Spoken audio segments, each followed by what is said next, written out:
আল্লাহ পাক বলেন ইন্না আনজালনাহু ফি লাইলাতিল কদর, নিঃসন্দেহে আমি কোরআনকে নাজিল করেছি কদরের রাতে। কোন রাতে? ওয়া মা আদরাকা মা লাইলাতুল কদর, হে নবী মুহাম্মদ সাল্লাল্লাহু আলাইহি ওয়াসাল্লাম, আপনি কি জানেন কদরের রাত কি? লাইলাতুল কদরি খায়রুম মিন আলফি শাহর, আল্লাহ পাক বলেন কদরের রাত হচ্ছে হাজার মাসের চাইতে উত্তম। সুবহানাল্লাহ। তানাজ্জালুল মালাইকাতু ওয়ার রূহ, এই রাতে নাজিল হয়, অবতীর্ণ হন ফেরেশতা মণ্ডলী, আসমান থেকে সমস্ত ফেরেশতারা নেমে আসে। ওয়ার রূহ, এবং জিবরাইল আলাইহিস সালাম নেমে আসে।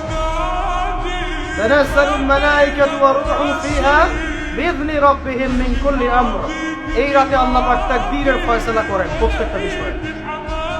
সালামুন হিয়া হাত্তা মাতলাইল ফজর, এবং ফজর পর্যন্ত এই রাতে শান্তি বিরাজ করে, শান্তি শান্তি আর শান্তি। সুবহানাল্লাহ। এই রাতে যে ইবাদত করবে হাজার মাস ইবাদত করার নেকি পাবে। কেন এই রাতটা কেন ইম্পর্টেন্ট? একটাই কারণ, এই রাতে আল্লাহ পাক কোরআন নাযিল করেছেন। কি নাযিল করেছেন? কোরআন। এখন আসেন একটু মনোযোগ ধরে রাখেন। আল্লাহ পাক কোরআন নাযিল করেছেন লাইলাতুল কদরে।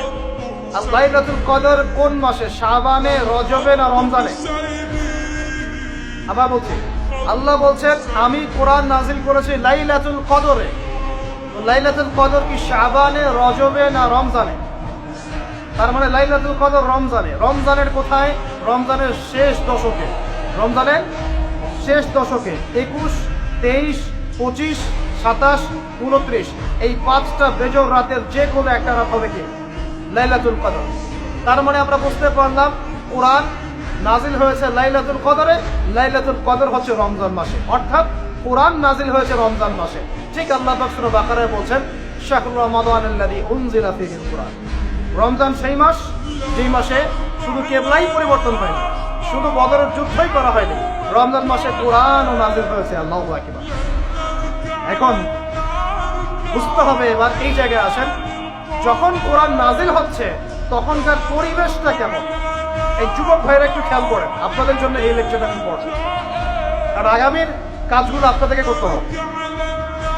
রমজান মাসে কোরআন নাজিল হয়েছে, এখন দেখবো আমরা কোরআন কোন প্রেক্ষাপটে নাজিল হয়েছে, কেন নাজিল হলো, কোরআন নাজিল হওয়ার কি প্রয়োজন ছিল বিশ্বে। কোরআন নাজিল হয়েছে এমন একটা সমাজে, যে সমাজটা নিয়ে আমরা বলি আইয়ামে জাহিলিয়া। কি বলি ভাই? কোথায় নাজিল হয়েছে? হেরা গুহায়। কার উপর নাজিল হয়েছে? মুহাম্মদ রাসূলুল্লাহ সাল্লাল্লাহু আলাইহি ওয়াসাল্লামের উপরে। কখন, কিভাবে, কোন প্রেক্ষাপটে? প্রেক্ষাপটটা এমন ছিল, ওই সমাজটা ছিল আবু জেহেলের শাসন। কার শাসন? আবু জেহেল।